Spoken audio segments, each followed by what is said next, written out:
action. The goals, the grit, the glory, and the stories shaping the league. From kickoff to the final whistle, this is your front row seat to Monday Night Football. TouchLine, bringing you closer to the BFA Premier League. See you on the TouchLine, live on TV8. TouchLine, sponsored by Dasani. Live first, Dasani after. And Powerade. Pause is power. This is where Barbadian football lives. Every Monday from 8:03 p.m., step onto the TouchLine, a 30-minute show featuring the BFA Premier League. Join Anmar Goodridge-Boyce and Damien Best as they review the action. The goals, the grit, the glory, and the stories shaping the league. From kickoff to the final whistle, this is your front row seat to Monday Night Football. TouchLine, bringing you closer to the BFA Premier League. See you on the TouchLine, live on TV8. TouchLine, sponsored by Dasani. Live first, Dasani after. And Powerade. Pause is power. This is where Barbadian football lives. Every Monday from 8:03 p.m., step onto the TouchLine, a 30-minute show featuring the BFA Premier League. Join Anmar Goodridge-Boyce and Damien Best as they review the action. The goals, the grit, the glory, and the stories shaping the league. From kickoff to the final whistle, this is your front row seat to Monday Night Football. TouchLine, bringing you closer to the BFA Premier League. See you on the TouchLine, live on TV8. TouchLine, sponsored by Dasani. Live first, Dasani after. And Powerade. Pause is power. This is where Barbadian football lives. Every Monday from 8:03 p.m., step onto the TouchLine, a 30-minute show featuring the BFA Premier League. Join Anmar Goodridge-Boyce and Damien Best as they review the action. The goals, the grit, the glory, and the stories shaping the league. From kickoff to the final whistle, this is your front row seat to Monday Night Football. TouchLine, bringing you closer to the BFA Premier League. See you on the TouchLine, live on TV8. TouchLine, sponsored by Dasani. Live first, Dasani after. And Powerade. Pause is power. This is where Barbadian football lives. Every Monday from 8:03 p.m., step onto the TouchLine, a 30-minute show featuring the BFA Premier League. Join Anmar Goodridge-Boyce and Damien Best as they review the action. The goals, the grit, the glory, and the stories shaping the league. From kickoff to the final whistle, this is your front row seat to Monday Night Football. TouchLine, bringing you closer to the BFA Premier League. See you on the TouchLine, live on TV8. TouchLine, sponsored by Dasani. Live first, Dasani after. And Powerade. Pause is power. This is where Barbadian football lives. Every Monday from 8:03 p.m., step onto the TouchLine, a 30-minute show featuring the BFA Premier League. Join Anmar Goodridge-Boyce and Damien Best as they review the action. The goals, the grit, the glory, and the stories shaping the league. From kickoff to the final whistle, this is your front row seat to Monday Night Football. TouchLine, bringing you closer to the BFA Premier League. See you on the TouchLine, live on TV8.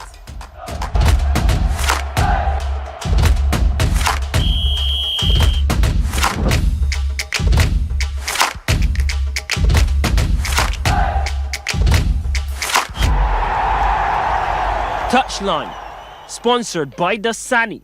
Live first, Dasani after. And Powerade. Pause is power. Hello, welcome to another edition of Touchline here on TV. It is Monday night and we've got two special guests in studio as usual. I'm your host, Damien Best, and Margaret Boyce is a producer tonight. In studio with me, we've got Robin, Superman, Paris. Call him that. Good to have you, Robin. Hi, good. Thanks for having me again, Damien. It was a pleasure.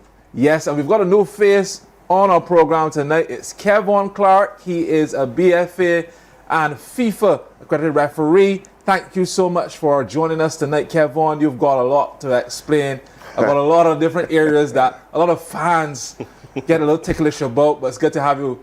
Yes, hi, good night, and thanks for having me, Damien. Fantastic. So we're going to take a pause quickly. When we come back, we've got a highlight for you from what was supposed to be a wonderful triple header at the BFA Technical Center over the weekend, but again, some elements put paid to that. We'll be back after the break.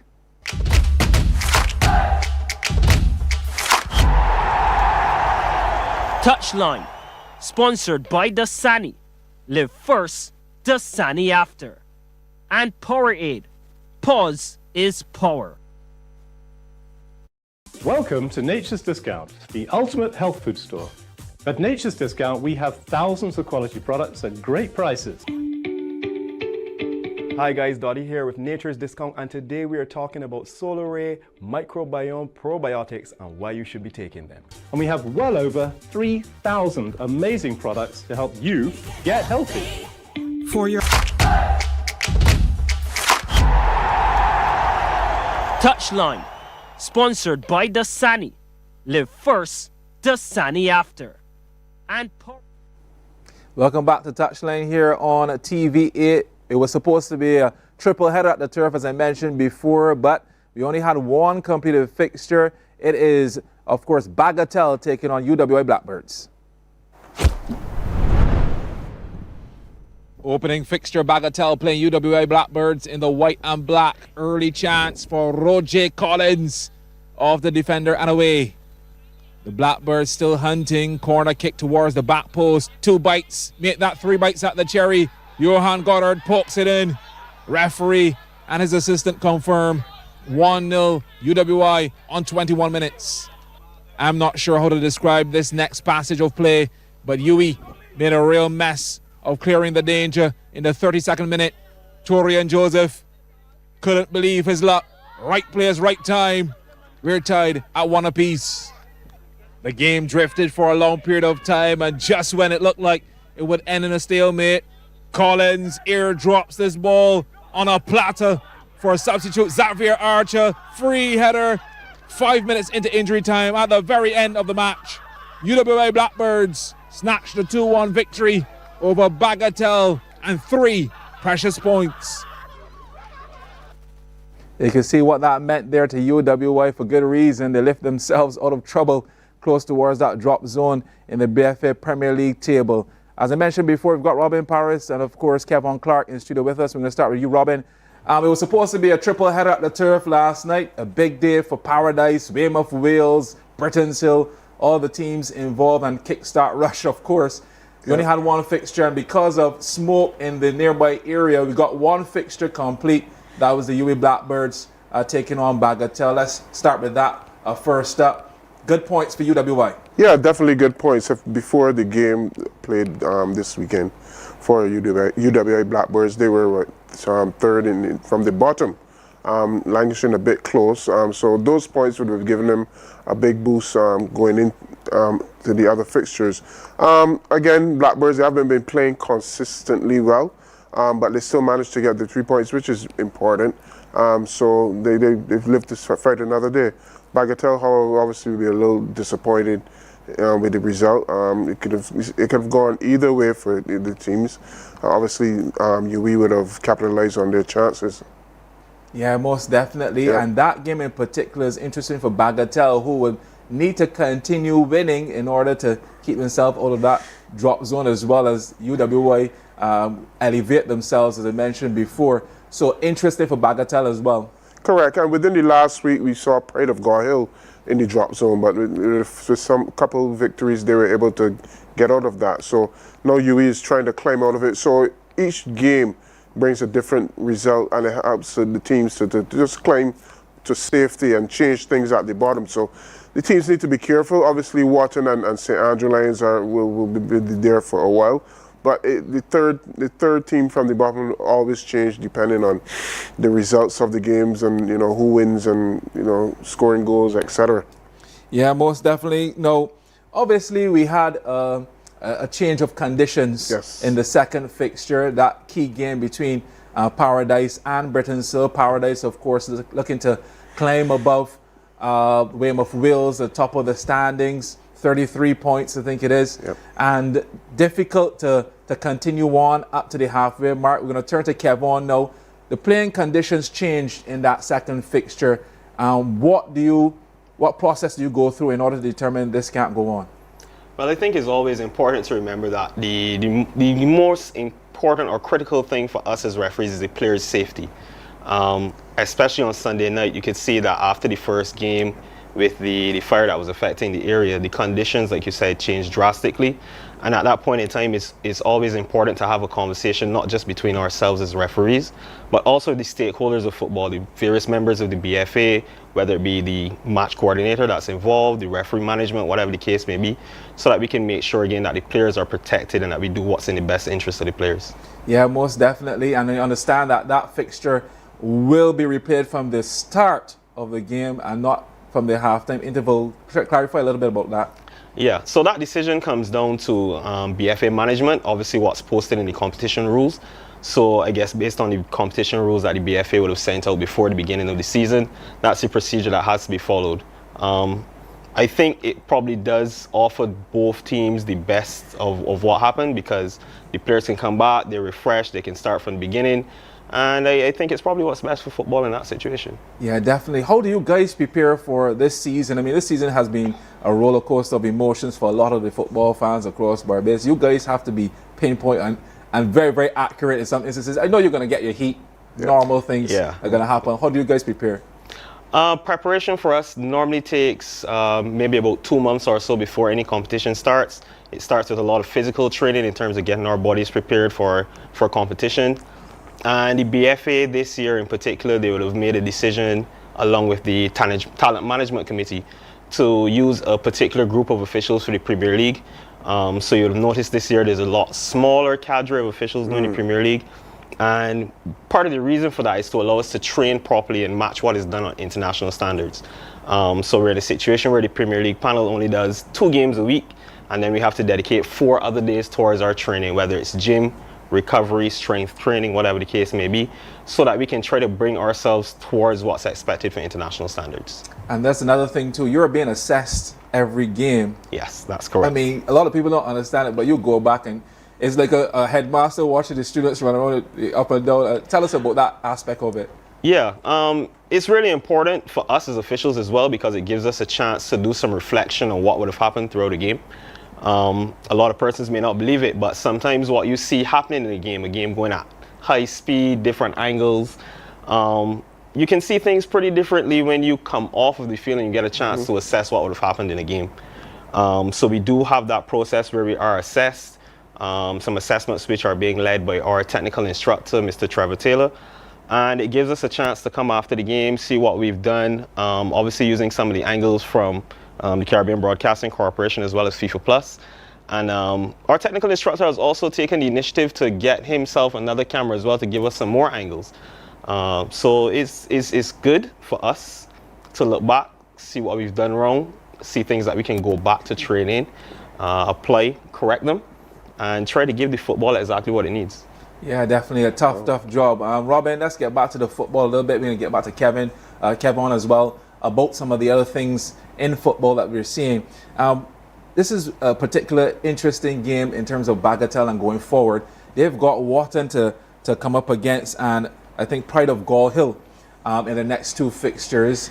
2 teams that could potentially put a spoke in the wheels of Bagatelle who try to survive. Correct, and as you see in the last couple of Wharton games, they've gotten a draw, and I think they got full points in one of the other games. So they're trying to get things right, prepare themselves for the next season, and they never know the difference between Wharton coming back next year and Wharton not playing. is very thin. So if with good results for them, they can actually be encouraged to come back. Hence, they'll be on the right path in terms of playing Bagatelle. On the other hand, Bagatelle looking for that consistency to keep them in the mid-table, to keep Norma Ford and these guys, happy until they could get back into the shopping market and strengthen what they need to strengthen, adjust what they need to adjust, And then we have Pride of Gore Hill. All of a sudden, with the addition of Mr. Skinner, the coach from St. Andrew, he has brought that energy and that cohesion to the Gore Hill team. And he has got that. And Gore Hill is a very young team, least we forget also. I've watched them play a couple times. And they're a very determined bunch. They're very fit and they're very understanding. They have that hardcore Gore Hill play about them. And they've done well. They've gone, I think, since Ken Roy has come, they've probably won 2 or 3 games, maybe by 2 goals or so, whatever. So they've done well. So that mix-up between Gore Hill, Bagatelle, and Wharton is good for watching. Yeah, definitely. The season has got so much twists and turns. Yeah. And we move along to Paradise as well. They had an opportunity playing against Britain's Hill to elevate themselves back into a position, at least temporarily, because we know Weymouth Wales are going to take on Kickstart Rush in that final fixture yesterday. Correct. But Paradise, having scored the most goals this season, 53. Come on, Griffith, 13 and 13 as well. They've been outstanding. Correct, and Griffith is on the top of the goal scoring table for the Golden Boot as well at this point. They still have Young Thorpe and Haywood as well, so they have a lot of ammunition, a lot of firepower up front. Having said that, I was watching the Prudence Hill Paradise game as well, and that was. It would have been interesting to see if it had gone all the way. I'm happy to hear that the full 90 minutes will be played and not from where it ended. So new day, new approach. The elements with the smoke and how the grass is burning, etc. Nowadays, you can't. Those are natural things that you can't think. But it's going to be interesting to see how the two teams adjust. Looking when they look back at the first 45 that they play, and how Wales and Kickstart adjust also. I know Mr. Pee-wee is obviously looking for some points. He hasn't gotten any recently. He might have a game or two in hand, etc. So, all in all, it's really, really, really keenly contested and matched up really well for the last couple of games of the season. Definitely, and we know that Kickstart Weymouth Wales fixture was going to be the highlight of it. I know, speaking to Ronaldo Jokes earlier in the week, he wanted to be the man to really force the issue in that fixture. And remember from the first round, they drew, I think it was 0-0. And although Wales might have had 1 or 2 clear-cut opportunities, but the draft of the game, how Pee-wee had, how he adjusted, how he played, how patient he was, etc. To the Wales team, who have so much depth. I don't even think Rashid Jones was playing at that time. They had young Applewhite, etc. So the Wales depth is there as usual, but how Kickstart managed the game, the momentum of the game, the speed of the game, which quarter they give up, where they play the zone defense, etc.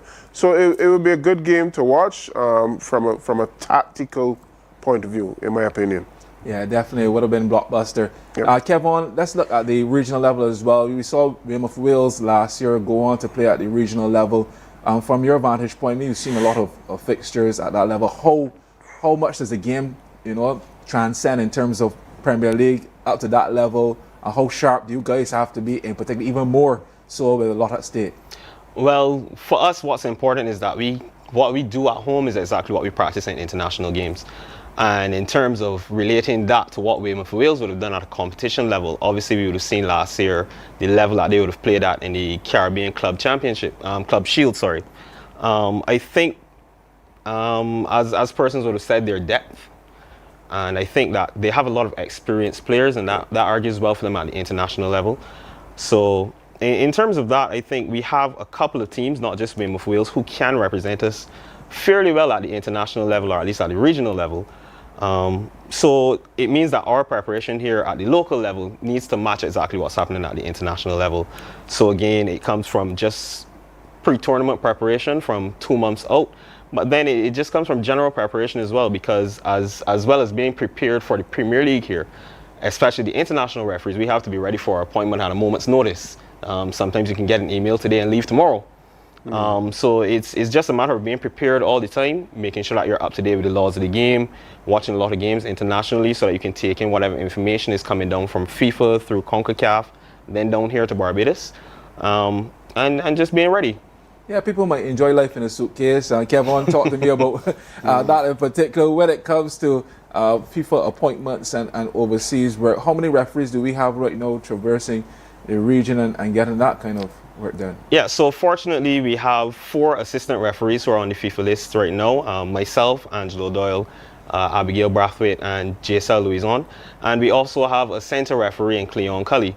But outside of us, we also have some referees who are coming through the ranks and starting to expose themselves at the regional level. And I think a lot of credit also needs to go to Darian Scantlebury. He would have done the CFU Next Gen course last year. Came home, he realized that he was, lacking in some areas, and he's really been putting in a strong effort this year. And I think that's evident from the appointments that he's gotten recently as well. He was the referee in charge of the most recent meeting of Wales and Ellerton, and I think he did a fantastic job in terms of managing that game and showing that he's starting to appreciate managing football games at a higher level. So we have Darian, who's looking to come through the ranks, and I know that the BFA is also especially working with Charles Yearwood. He would have been an assistant referee before, transitioned over to being a referee. And he's also putting in some hard work as well outside of what's happening on Sundays and Tuesdays in the Premier League level. So we have some guys who are coming through, and we also have some persons who are on the international level who are representing us well. So football in Barbados argues well for the referees at the moment. Yeah, definitely. You guys just continue on a referee's course there at the BFA Technical Center. Talk to us a bit about that and how people can get involved with being part of the game. Yes, so we did start a referee's course last week. It's being led by our technical instructor, Mr. Trevor Taylor. And I'm not sure the total number of participants on the course, but what argues well for this particular course that's happening right now is that when I did pass through the course, I saw a lot of females involved. And that's something that not just the BFA, but also CONCACAF and FIFA are looking to get done in terms of introducing more females to the game. So I was quite pleased to see the number of females that we had attending the course. And it's not completed as yet. It's a pretty extensive course, not just in terms of the laws of the game, but the technical instructor is also looking to expose persons in the early days to refereeing procedures and getting them onto the field to actually get some practical experience in the course as well. So it's really an all-encompassing refereeing course, not just a laws of the games course, as some persons looked at it before.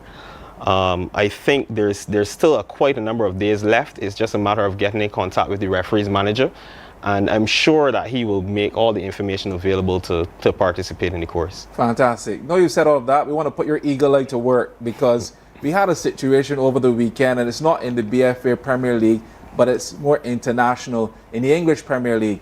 And there was a situation there, the back end of the game, key game, Arsenal versus West Ham.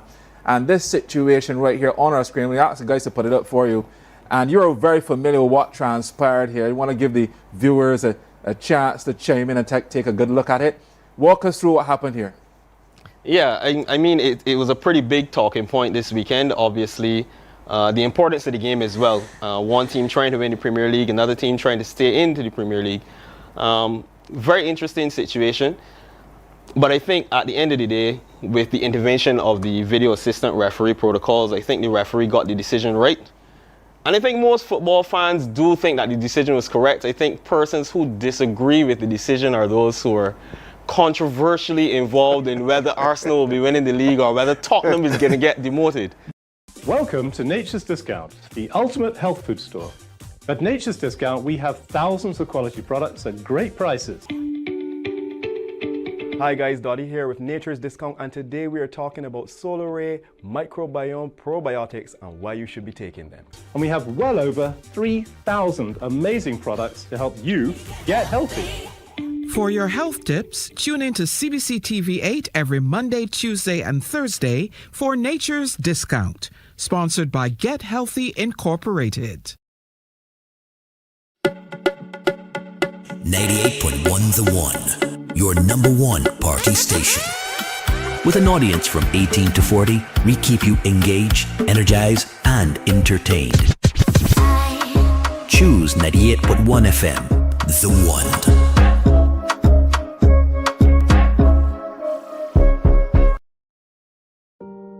Hey there, it's Mahalia. I want to share something that might be really helpful. If you're feeling anxious, overwhelmed, depressed, or lonely and have no one to talk to, call Lifeline Barbados.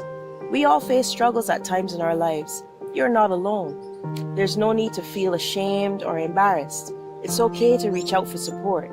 Lifeline Barbados is completely confidential. No one else will know you called. They're there to offer a caring ear and guidance without judgment. And fellas, I want you to know asking for help is a true sign of strength. It takes real courage to reach out. You can also call Lifeline Barbados if you're worried about loved ones who are struggling and you need advice on how to support them. There's a saying, a problem shared is a problem halved, but not everyone has someone they can confide in. That's why Lifeline Barbados exists, to be there for you or someone you care about during tough times. Save this number. Lifeline Barbados is just a call away. Remember, you can reach out whenever you need to talk.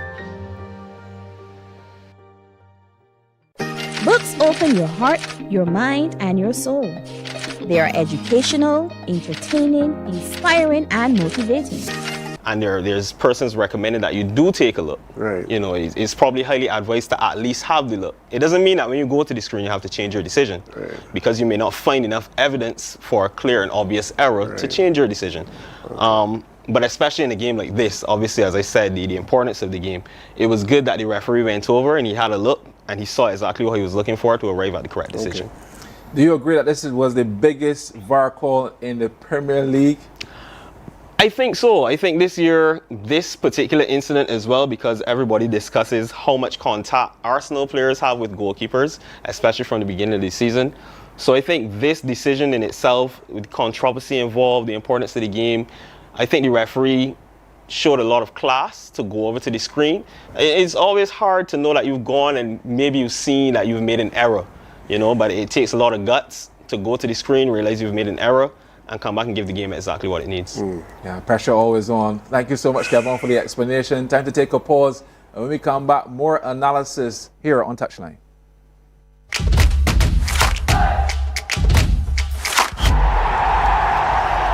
Touchline, sponsored by Dasani. Live first, Dasani after. And Powerade. Pause is power.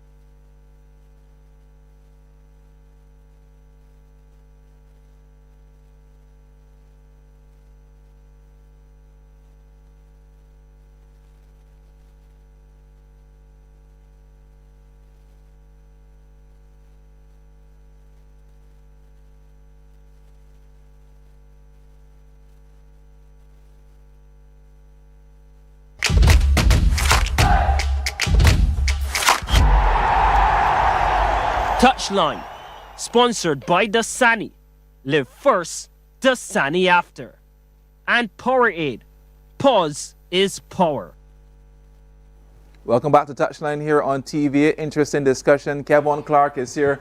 He is a BFA and FIFA referee, and we've got our analyst in studio as usual. He is Robin Paris. So we've been taking a look at the VAR and the components of that, but we want to take a look now at our play of the week. Of course, we had a shortened weekend, but here's a look.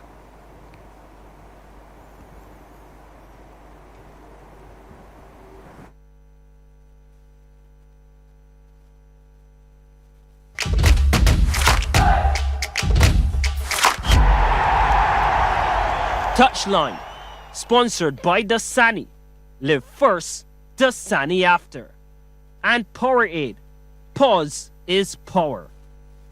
The game drifted for a long period of time, and just when it looked like it would end in a stalemate, Collins airdrops this ball on a platter for a substitute Xavier Archer. Free header, 5 minutes into injury time at the very end of the match.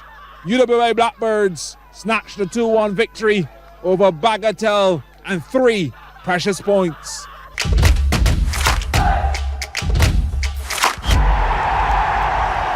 Touchline, sponsored by Dasani.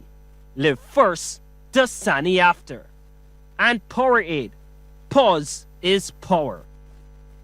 Yeah, it was a free header, but he had to put it away. Well done to the lad there from UWA Blackbirds. We've got 2 key fixtures on tomorrow, and we all hope that It will continue on. We've got St. Andrew Lions taking on Ellerton at 7 o'clock, and Wharton versus Pride of Gall Hill at 9. Wow, 2 key ones. Let's talk about that, Robin. Christchurch Derby versus Ellerton, and then the Christchurch Derby. Christchurch Derby, St. Andrew Lions versus Ellerton. I expect Ellerton to at least get a 2-0 result, keeping the 3 points and keeping pressure on the top two, Paradise and Wales. As far as the other fixture, the Christchurch Derby, always a good derby. I hope it brings the best out of Wharton, just to keep them going. As I said, keep that community spirit and that community vibe going. Obviously, Pride of Gall Hill will be looking to move up the ladder with some more points, so hopefully, but I suspect a keenly contested game, a lot of territory there up for grabs, bragging rights, etc. So I expect a keen contest. Yeah, definitely. We're going to take a look at the points table shortly, and then a bit of the scores from the Champions Cup, which is continue on. There we have it, now the points table on screen. As you can see, 34 points, Wales at the top, 33. We know that scenario already, but look at where Pride of Gall Hill are at. They're on 16 points, and joining them, UWA Blackbirds, and the Blackbirds, they are hoping to stay in that position. Bagatelle just above the drop zone on 15. The Lions on 7, of course. Wharton only with that single victory and 1 drawn fixture. So a lot to play here, Robin. Correct. And so that means the kickstart rush game in hand on 27 points. If they pick up those 3 points, they could go for at least 4 points behind Wales and 3 points behind Paradise. So a lot can change in one game or one fixture.